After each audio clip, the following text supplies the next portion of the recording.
In stone halls they burn their great fires, in stone halls they forge their sharp spears, whilst I walk alone in the mountains, with no true companion but tears.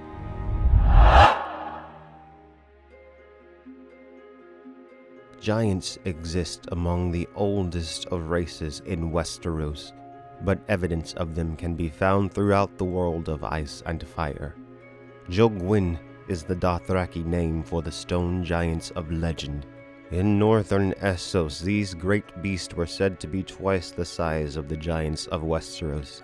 They lived in the realm of the Jokun, a mountainous region within the northernmost part of the Krazak Zasqua, the land northeast of the Dothraki holy city Vase Dothrak. Southeast lies the Howling Hills, where the last of the Jokun fought and lost in a battle against the Jogos Nai. The Jokun were never seen again, and are soon to be extinct.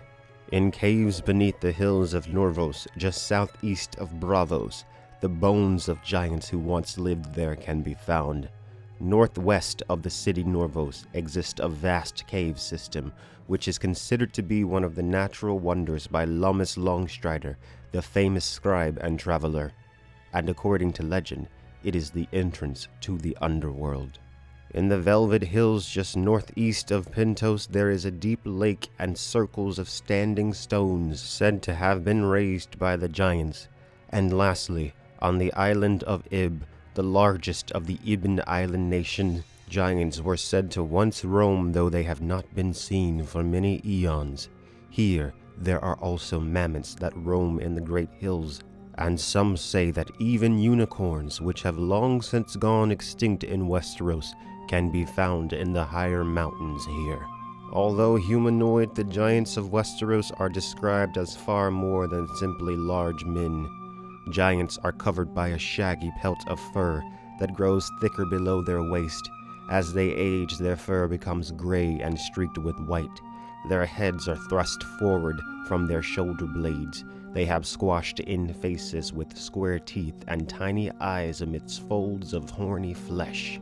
Their eyesight is poor, and they snuffle constantly, smelling as much as they see. The lower torsos of giants are half again as wide as their upper torsos. Their chests are sloped, and their arms hang lower than those of men. Their legs are short, and in splayed horny feet that need no shoes even in the coldest of weather. Like the dwarves of Tolkien mythology, it is said that female giants are difficult to distinguish from males, for they also have beards.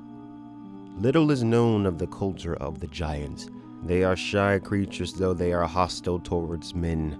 Giants, like men, bury their dead. Even some believe that the king of the giants is buried in the Great Barrow, a large grassy hill surrounded by the Barrowlands in the far north of Westeros, instead of the king of the first men.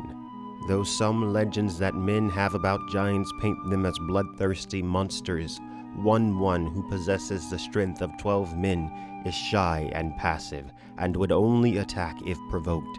One is also a vegetarian. The children of the forest coexisted with the giants for thousands of years before the first men arrived in Westeros. Though they occasionally quarreled, they lived together in relative peace. It is said that the giants also fiercely protect their animals, such as the mammoths they use as steeds. This may explain why the giants are hostile towards men. It is well known that several species were hunted to extinction by the first men after their arrival in Westeros. The giants, like the children of the forest, coexisted with nature without destroying it. This is a direct conflict of culture. Beyond the wall, the free folk sing a song of the last giants, and how men destroyed their kingdom.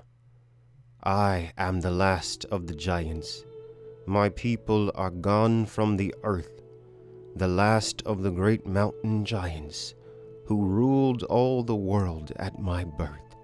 Oh, the small folk have stolen my forest, they've stolen my rivers and hills, and they've built a great wall through my valleys, and fished all the fish from my rills.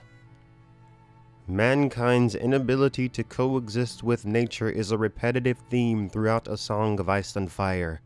The giants are just another example of a species hunted to near extinction by mankind and painted as the aggressors by their legends, for it is always the victors that write history.